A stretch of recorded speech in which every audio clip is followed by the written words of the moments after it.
திராவிட முன்னேற்ற கழகத்தினுடைய அரசு. இதே போல நேற்று கூட பாட்டாளி மக்கள் கட்சியினுடைய சார்பிலே ஏற்பாடு செய்யப்பட்டிருந்த ஆர்ப்பாட்டத்தில் திருமதி சௌமியா அன்புமணி அவர்களும் கைது செய்யப்பட்டிருக்கிறார்.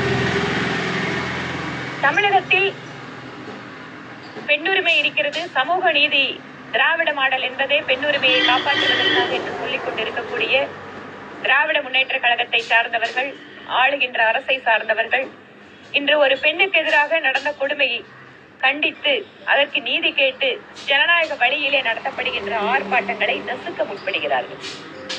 மகளிர் அணியினுடைய நிர்வாகிகள் வீட்டிற்கெல்லாம் காவல்துறை ஏதோ தீவிரவாதியை தேடுவது போல நள்ளிரவில் கூட அவர்களை எல்லாம் சென்று மிரட்டி கைது செய்ய முயற்சிப்பது அவர்களுடைய உரிமைகளுக்கு எதிரானது. திராவிட மாடல் என்று சொல்கின்ற திராவிட முன்னேற்ற கழகத்தினுடைய அரசு பெண்களை நடத்துகின்ற விதம் இதுதானா? அரசியல் கட்சியை சார்ந்த பெண்மணிகள் தங்களுடைய கட்சியினுடைய உரிமை, பாதிக்கப்பட்ட பெண்ணுக்கு ஆதரவான ஒரு நிலைப்பாட்டிற்கு அவர்கள் ஏற்பாடு செய்கின்ற கூட்டங்களில் எல்லாம் காவல்துறையினுடைய அராஜகம் ஏன் அனுமதி மறுக்க வேண்டும்? சட்ட ரீதியான ஒரு போராட்டத்துக்கு எதற்காக இந்த மாநில அரசு இம்மாதிரியான குரல்களை நசுக்க வேண்டும் என நினைக்கிறது? இன்று தமிழகத்திலே திராவிட முன்னேற்ற கழகத்தினுடைய அரசுக்கு எதிரான மக்களுடைய கோபம் ஒவ்வொரு நாளும் அதிகரித்துக் கொண்டிருக்கிறது.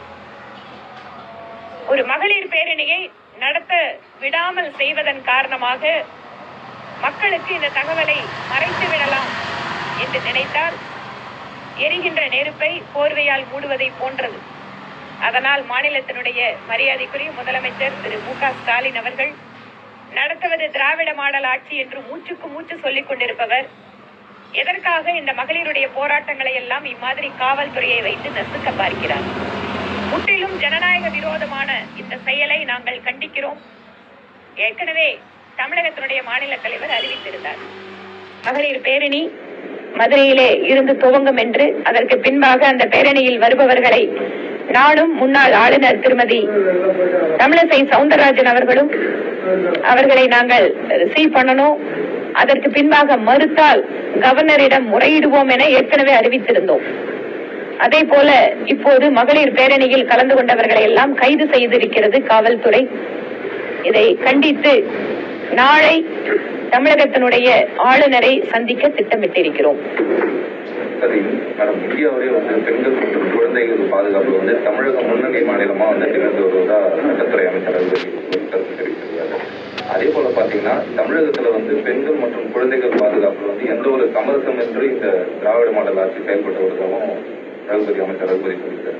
ஆனா நீங்க முற்றிலுமா அவருக்கு அப்படியே ஆப்போசிட்டா சொல்லுங்க. அமைச்சர் ரகுபதி அவர்கள் முதல்ல பாதிக்கப்பட்ட பெண்மணிக்கு ஆதரவாக நிற்பதற்கு அவர்கள் அரசு முயற்சி செய்ய வேண்டும்.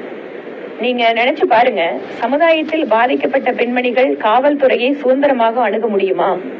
ஒரு காவல்துறையினுடைய கொடுக்கின்ற புகார் இந்த மாதிரி வெட்ட வெளிச்சமாக வருகின்ற பொழுது பாதிக்கப்பட்ட பெண்கள் யாராவது இதுக்கு மேல புகார் கொடுப்பதை எந்த மாதிரி யோசிப்பாங்க? ஏற்கனவே பல்வேறு நீதிமன்ற தீர்ப்புகளில் இந்த மாதிரியான குறிப்பாக பாலியல் வன்கொடுமை வழக்குகள் எல்லாம் வருகின்ற பொழுது வழக்கமா எஃப்ஐஆர் உடனடியா பதிவு பண்ணணும். கிரைம் நடந்தா உடனே எஃப்ஐஆர் ஃபைல் பண்ணணும்.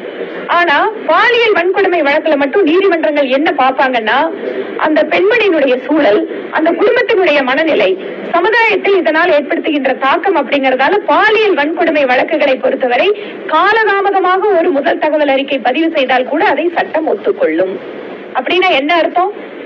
ஒரு பாலியல் வன்கொடுமை தனக்கு நடந்ததாக ஒரு பெண்மணி தைரியமாக சொன்னால் அவங்களுக்கு சமுதாயத்தில் வேற விதமான ஒரு பார்வை இருக்கு. குடும்பம் அதை ஒத்துழைக்க கொடுக்கறது இல்ல, ஆதரவு தெரிவிக்கிறது இல்ல. இந்த சூழலில் இப்படி இருக்கின்ற பொழுது தமிழ்நாடு ரொம்ப பாதுகாப்பான மாநிலம், பெண்களுக்கு குழந்தைகளுக்கு நல்லபடியா கொடுத்துட்டு இருக்காங்க அப்படின்னு சொல்ற ஒரு அமைச்சர் தன்னுடைய அரசாங்கத்தினுடைய தவறை ஏன் ஒப்புக்கொள்ள மறுக்கிறார்? ஆமா, நடந்தது தப்பு. மாணவிக்கு தானாக முன்வந்து வழக்கை எடுத்து உயர்நீதிமன்றம் ஒரு தீர்ப்பை கொடுத்திருக்கிறது. இது தமிழக அரசுக்கு அவமானம் இல்லையா? இந்த தமிழ்நாட்டில் நடக்கின்ற ஒரு வழக்கை உயர்நீதிமன்றம் தானாக சூமோட்டோ எடுத்துக்கொண்டு அந்த மாணவிக்கு இழப்பீடு கொடுக்கிறது. இதை விசாரிப்பதற்கென்று தனியாக அதிகாரிகள் குழுவை நியமிக்கிறது. தேசிய மகளிர் ஆணையம் தனியாக ஒரு குழுவை அனுப்புகிறது. அப்படின்னா என்ன? தமிழ்நாட்டுல நீங்க நியாயமா விசாரணை நடத்துறது இல்ல அப்படிங்கறத ஏற்கனவே நீதிமன்றம் ப்ரூவ் பண்ணிடுச்சு. இதற்கு பின்பாக தமிழ்நாட்டுல ஒண்ணுமே நடக்கல, நாங்க எல்லாம் பாதுகாப்பா இருக்கோம் அப்படின்னு சொன்னா அவர் அமைச்சர் உண்மையாகவே இருக்கின்ற விஷயத்தை புரிந்து கொண்டுதான் பேசுகிறாரா என்பது எனக்கு தெரியவில்லை. அதே மணிப்பூர் மாநிலத்துல பல மாதங்களாக பெண்களுக்கு எதிராக நிர்வாணப்படுத்தி பெண்கள் அங்க தாக்குதலுக்கு தொடர்பா பாஜக பிரதமர் மோடி அங்க நேரில் பேசினார்.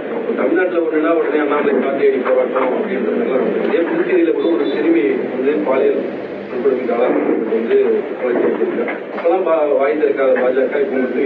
முதல்ல வாய் திறக்கலைன்னு சொல்றதே தவறு. பாஜக ஆட்சி செய்கின்ற மாநிலங்களில் எங்கெங்கெல்லாம் பெண்களுக்கு எதிரான கொடுமைகள் நடந்தாலும் உடனடியாக அவர்கள் எந்த பின்புலத்தை சார்ந்தவராக இருந்தாலும் நடவடிக்கை எடுக்கிறோம். மணிப்பூர் விஷயத்துல கூட உடனடியாக பிரதமர் அதற்கென்று நாட்டு மக்களுக்கே தனியா ஒரு வீடியோ செய்தி கொடுக்கிறாரு. உடனடியாக அந்த மாநில அரசு கைது செய்து நடவடிக்கை எடுக்குது. அங்க ஒரு நியாயமான விசாரணை நடந்து கொண்டிருக்கிறது. அதனால திரும்ப திரும்ப மணிப்பூர்ல ஏன் போறதில்ல, மணிப்பூர்ல கேஸ் நடந்துட்டு இருக்கு. அங்க உண்மையான குற்றவாளிகள் சட்டத்தின் முன்பாக நிறுத்தப்பட்டிருக்கிறார்கள். அவர்களுக்கு தண்டனை கிடைக்கிறத மாநில அரசு உறுதி செய்யுது. ஆனா இங்க எஃப்ஐஆர் வெளியில் வந்திருக்கு, மாநில அரசு எதுவும் பேசல. இரண்டாவது, உயர் நீதிமன்றம் மாநில அரசு புலனாய்வு குழுவை தனியாக இன்னொன்னு நியமிக்குது. என்ன அர்த்தம்? அப்ப உங்க காவல்துறை மேல நீதிமன்றத்துக்கு நம்பிக்கை இல்ல. மூன்றாவது, இழப்பீடு கொடுக்கிறது மாணவிக்கு. அப்போ இதெல்லாம் என்ன? ஒரு சட்டம் ஒழுங்கை காப்பாற்ற வேண்டிய மாநில அரசு தன்னுடைய கடமையிலிருந்து நழுவுகின்ற பொழுது இந்த மாதிரி பல்வேறு விஷயங்கள் கண்ணு முன்னால நடந்துட்டு இருக்கு. அதனால புதுச்சேரி மட்டுமல்ல, நாட்டுல எங்க பெண்களுக்கு ஒரு பாதிப்பு என்றாலும் பாரதிய ஜனதா கட்சி அவர்களுக்கு ஆதரவாக இருக்கிறது. நான் ஒரு அகில இந்திய தலைவர் என்ற முறையில கூட எங்கு இந்த மாதிரி பெண்கள் பாதிக்கப்பட்டாலும் அங்கு எங்களுடைய நிர்வாகிகள் அவர்களுக்கு சட்ட ரீதியான பாதுகாப்பு, ஒரு எமோஷனல் சப்போர்ட் இதை கொடுத்துட்டு இருக்காங்க. எங்கெல்லாம் பிஜேபி ஆட்சி செய்யற மாநிலமோ அங்க அந்த கட்சியில இருக்காங்க நடவடிக்கை எங்கேயும் நிறுத்துறது இல்ல. எவ்வளவு பெரிய ஆளா இருந்தாலும் அவங்களை சட்டத்தின் முன்பாக நாங்கள் நிறுத்துகிறோம். இதுதான் வித்தியாசம். அண்ணா பல்கலைக்கழக மாணவ விவகாரத்துல தொடர்ச்சியா பல்வேறு கட்சிகள் போராட்டப்பட்டு இதுக்கு ஒரு முற்றுப்புள்ளி வைக்கலாம் எந்த மாதிரி நடவடிக்கைகள் ஈடுபட்டு தமிழக அரசு முதல்ல பாதிக்கப்பட்ட மாணவிக்கு எதிராக அவங்க நடத்தின அநியாயம் இருக்கு இல்லையா, அதற்கு அவங்க வெளிப்படையா மன்னிப்பு கேட்கணும். ஒரு பாதிக்கப்பட்ட பெண்மணி அவர் கொடுக்கின்ற தகவல் அறிக்கை வெளியில செல்கிறது. அந்த சம்பந்தப்பட்ட நபர், அந்த கட்சியில இருக்கின்ற நபர் எவ்வளவு சாதாரணமான நபரா இல்லைங்க, சக்தி வாய்ந்த நபர்களோடு அவர் இருக்கின்ற புகைப்படம் இருக்கிறது. எப்படிப்பட்ட நபர் அவர்? அவருக்கு மேலேயே ஏகப்பட்ட குற்ற வழக்குகள் இருக்கு. இப்படிப்பட்ட நபர்களை எல்லாம் இந்த கட்சியில வச்சு ஆதரிக்கிற அந்த போக்கை இந்த அரசு இந்த கட்சி நிறுத்திக்கணும். அதை பத்தி வெளிப்படையா அவங்க ஒருத்தர் பேசுறது இல்ல. புதுச்சேரியில் பாஜக கூட்டணி திரும்பி 3 மாதத்தில் அந்த குற்றவாளி தண்டனை பெற்றுத்தார மட்டும் தமிழிசை சவுந்தரராஜன் சொல்லியிருந்தாங்க. இது வரைக்கும் அந்த வழக்கு நிலவில தான் இருக்கு. ஒரு வருடத்துக்கு மேல ஆகுது, எந்த ஒரு நடவடிக்கை இல்லை. ஆனா தமிழகத்துல நம்ம பாஜக சொல்லிக்கிறது புதுச்சேரியில் 6 மாதம் திரும்பி வரைக்கும் அந்த குற்றவாளி தண்டனை பெற்றுத்தாங்க. இந்த வழக்கு ஒரு வழக்கு விசாரணைக்கு செல்கின்ற பொழுது மாநில அரசு அவர்கள் தரப்பிலிருந்து குற்றப்பத்திரிகை கொடுக்கிறது, சாட்சிகளை கொண்டு நிறுத்துறது, இதெல்லாம் செய்யணும். இது வெறுமனே அரசாங்கம் மட்டுமல்ல, நீதிமன்றமும் சேர்ந்திருக்கு. அதனாலதான் சொல்றேன், நீதி தாராளமா விரைவுபடுத்தலாம். ஆனா ஒவ்வொரு வழக்கும் அதனோட தன்மையை நம்ம போய் பார்க்கணும். எதனால டிலே ஆகுது அப்படிங்கிறது நம்ம அந்த வழக்கு போய் பார்த்தாதான் தெரியும். இங்க நானும் நீங்களும் உட்கார்ந்து எங்கேயோ நடக்கிற வழக்கு ஏன் டிலே ஆகுதுன்னா அதுக்கு என்ன பதில் சொல்றது? ஒண்ணு, அதனாலதான் சொல்றேங்க, நானும் நீங்கன்னா புதுச்சேரியில நடந்தா கூட அந்த கேஸ் என்ன நிலைமையில இருக்கு, எதனால டிலே ஆகுது அப்படிங்கறத நம்ம தெரிஞ்சுக்கணும் இல்லையா? நிச்சயமா அதை கேட்பேன்.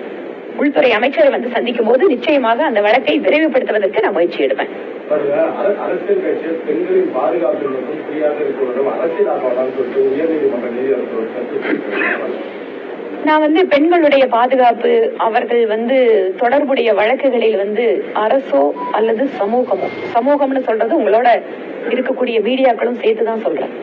அதற்கென்று பொறுப்புணர்வோடு எச்சரிக்கை உணர்வோடு நமது சென்சிட்டிவான கேசுங்களை அதற்குரிய தன்மையோடு அணுக வேண்டும் என்பதுதான் என்னோட நிலைப்பாடு. ஏனென்றால் பாதிக்கப்பட்ட பெண்களில் புகார் கொடுக்க வருபவர்களே ரொம்ப குறைச்சல்.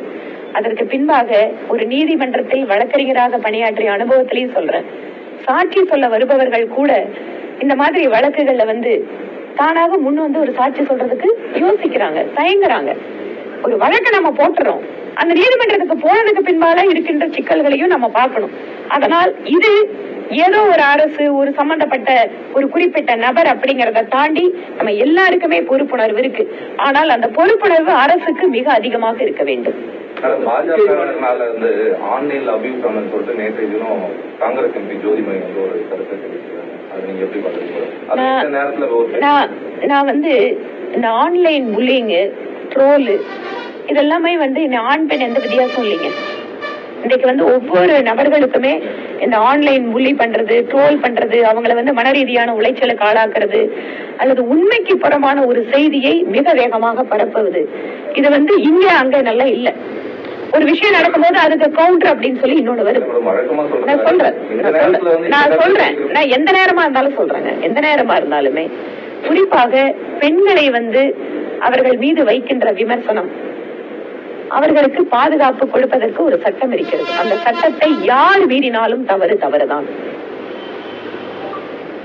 அதனால அந்த பெண்மணி மேல வந்து நீங்க என்ன வேணா பண்ணுங்க, இல்ல எங்க கட்சிக்கார அம்மாங்க மேல நீங்க வந்து சொல்றத வந்து நாங்க எடுத்துக்குவோம். மத்தோம்னா எந்த பெண்மணி மீதும் ஒரு சட்டத்தை மீறி, வரம்பை மீறி யார் விமர்சனம் செய்தாலும் அது தவறுதான்.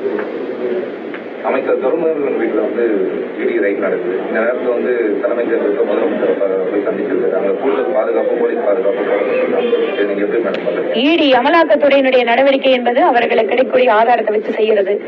அவர்கள் இதற்கு முன்பாக கூட தேர்தல் நேரத்துல பல்வேறு முறைகேடுகள் சம்பந்தமான வழக்குகள் வந்து ஏற்கனவே பெண்டிங்ல இருக்கு. அதனால இதுல புதுசா சொல்றதுக்கு ஒண்ணு இல்ல, இது அமலாக்கத்துறையினுடைய வழக்கமான நடவடிக்கை. முதலமைச்சரை சந்திச்சிருக்காரு, தலைமைச் செயலகத்துல கூடுதல் பாதுகாப்பு போடப்பட்டிருக்காங்க. சாதாரணமா இருக்கிறது வேற, இடி ரைட் நடக்குது. இந்த நேரத்துல வந்து தமிழக முதலமைச்சர் போய் சந்திக்கிறாரு. சந்திக்கிற நேரத்துல அந்த தலைமைச் செயலகத்துல கூடுதலா போலீஸ் பாதுகாப்பு போடுறாங்க. அதை பத்தி தான் உங்களுக்கு ஒருவேளை முதலமைச்சர் பார்த்து அவரோட தரப்பை ஏதாவது சொல்ல போயிருக்கலாம். அதாவது புதுச்சேரி பொறுப்பாளராக நீங்க இருக்கீங்க. அதாவது புதுச்சேரி மாநிலத்தில் வந்து சபாநாயகரை மாற்றணும், நம்பிக்கையில்லா தீர்மானம் கொண்டு வரணும்னு ஆளும் பாஜக ஆதரவு சுயேட்சை சட்டமன்ற உறுப்பினர் மனு கொடுத்திருக்காங்க. சட்டமன்ற உறுப்பினர் நிறைய பேர் அதிருப்தியில் இருக்கிறதா தகவல். என்ன நினைக்கிறீங்க, அதை பேசுறீங்களா? புதுச்சேரி மாநிலத்தினுடைய கட்சியினுடைய அமைப்பு பொறுப்பாளராக நான் வந்து நியமிக்கப்பட்டதுக்கு பின்பாக பல்வேறு முறை வந்து மாநிலத்துக்கு வந்திருக்கேன், நிர்வாகிகளோட பேசியிருக்கேன். என்னோட பணி அப்படிங்கிறது பூத் அளவில் இருந்து மாவட்ட தலைவர் தேர்தல் வரைக்கும் நம்முடைய கட்சியினுடைய விதிமுறைகளுக்கு உட்பட்டு நியாயமாக, நேர்மையாக இந்த தேர்தல் நடத்தப்பட வேண்டும் என்பதுதான் எனக்கு கொடுக்கப்பட்டிருக்கின்ற பணி. இதுல ஒரு சில சட்டமன்ற உறுப்பினர்கள் இல்ல வேற ஏதாவது மற்ற கட்சியினுடைய பிரச்சனைகள் அப்படின்னு சொன்னா அதை பத்தி விசாரிக்கிறதுக்கு எனக்கு வந்து அதிகாரம் இல்லை. என்னோட பணிங்கிறது தேர்தல் சம்பந்தமானது மட்டும்தான். இதுல வேற ஏதாவது சிக்கல்கள் இருந்தாலோ அல்லது பிரச்சனைகள் இருந்தாலோ கட்சி ஒவ்வொரு தமிழகத்துல அண்ணாமலையோட செயல்பாடு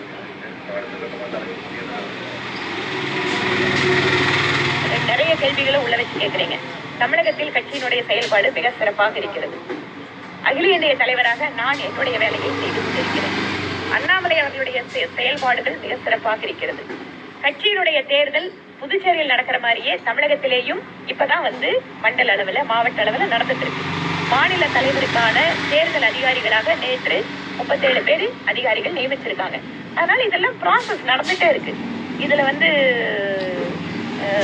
தேர்தல் எப்படி நடக்குதுன்னா தேர்தல் ரொம்ப சிறப்பாக நடக்குது. நீங்களே பாக்குறீங்க, ஒவ்வொரு நிர்வாகியும் வந்து அவங்களோட கருத்துக்களை கேட்கிறோம். எந்த விதமான சண்டை சச்சரவு எதுவும் இல்லாம ரொம்ப அமைதியாக ஜனநாயக ரீதியில எங்களோட கட்சி தேர்தலை நடத்திட்டு இருக்கோம்.